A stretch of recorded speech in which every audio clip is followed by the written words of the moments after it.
ధనం. అందుకే ధనం మూలం ఇదం జగత్ అన్నారు పెద్దలు. ఈ భూమి మీద మన అవసరాలు తీర్చడానికి ఉపయోగపడేదే ధనం. కానీ ఆ ధనమే సర్వస్వం అనుకుంటే అది సుఖ సంతోషాలను మనకు తెలియకుండానే మన నుంచి దూరం చేస్తుంది.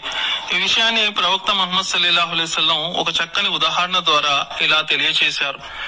పడవలు ఓడలు నడవడానికి నీరు అవసరం. కానీ ఆ నీరు ఆ పడవలోకి వస్తే అది నీటిలో మునిగిపోతుంది. అలాగే మన జీవిత అవసరాలకు డబ్బు అవసరమే. కానీ ఆ డబ్బే సర్వస్వం అయితే మన జీవితం కూడా దుఃఖాల సముద్రంలో నిండా ముంచేస్తుంది. ధనవ్యామోహం ఒక భయంకరమైన వ్యాధి. దీనికి మందు లేదు. విపరీతమైన ధన వ్యామోహం అనేక అనర్థాలకు దారితీస్తుంది. ముఖ్యంగా మన ఈ జీవిత గడువు ఎలా కరిగిపోతుందో తెలియకుండా చేస్తుంది. సృష్టికర్త అయిన అల్లాహ్ ఖురాన్ లో ఈ విషయాన్ని చాలా చక్కగా వివరించారు. అల్హాకు ముత్తకాసుర్ హత్తా జుర్తుముల్ ముఖాబిర్.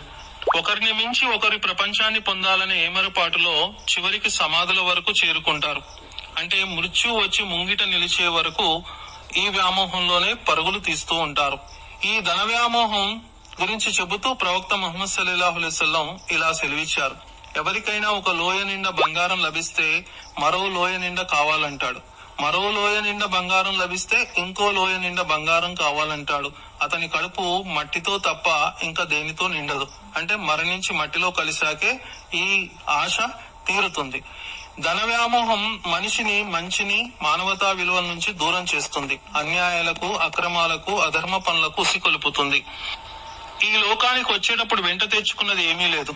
చచ్చి ఈ లోకాన్ని వీడి వెళ్లేటప్పుడు వెంట పెట్టుకొని పోయేది ఏమీ లేదు అన్న సత్యాన్ని మర్చిపోయేలా చేస్తుంది. ఇదే విషయాన్ని ఖురాన్ లో సృష్టికర్త అయిన అల్లాహ్ ఇలా సెలవిచ్చాడు. వైలుల్లి కుల్లి హుమజతిల్లు హుమజా జమా మాలం వద్దద. ధనాన్ని కూడబెట్టి మాటి మాటికి లెక్కబెట్టి ఉంచేవాడికి వినాశనం తప్పదు. ఈ ధనం వారి వద్ద ఎప్పుడూ ఉండిపోతుందని అనుకుంటారు. ఎంత మాత్రమూ కాదు, వారు నరకాగ్నిలో పడవేయబడతారు. అలాగే ధనం ఎలా సంపాదించావు, దాన్ని ఎలా ఖర్చు చేసావు అని రేపు పరలోకంలో జవాబు చెప్పుకోవాల్సి ఉంటుంది. ఒకవేళ నీతిగా నిజాయితీగా ధర్మ మార్గంలో విలాసాలకు విచ్చలవిడిగా ఖర్చు చేస్తే పరలోకంలో అవకాశం ఉంది.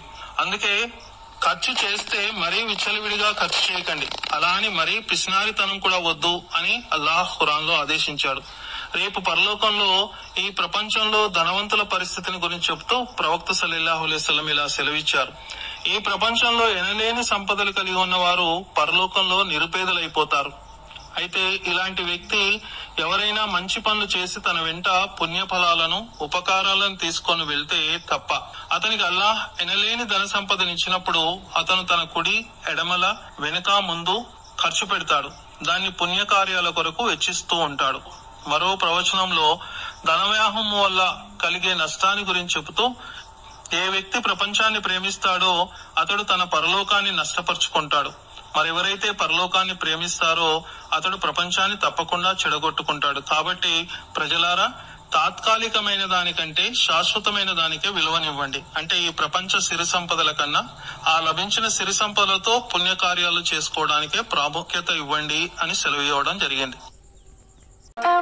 మనిషి ఏదో నాడు ఈ భూమి వదిలేసి వెళ్ళిపోతావుర మనిషి, ఏదో నాడు ఈ భూమి వదిలేసి ఉండాలిరా కలిసి మెలిసి, అరే ఉన్నన్నాళ్ళు కొంత తెలిసి ఉండాలిరా కలిసి మెలిసి, అరే ఉన్నన్నాళ్ళు కొంత తెలిసి జీవితం చిన్నదేరా.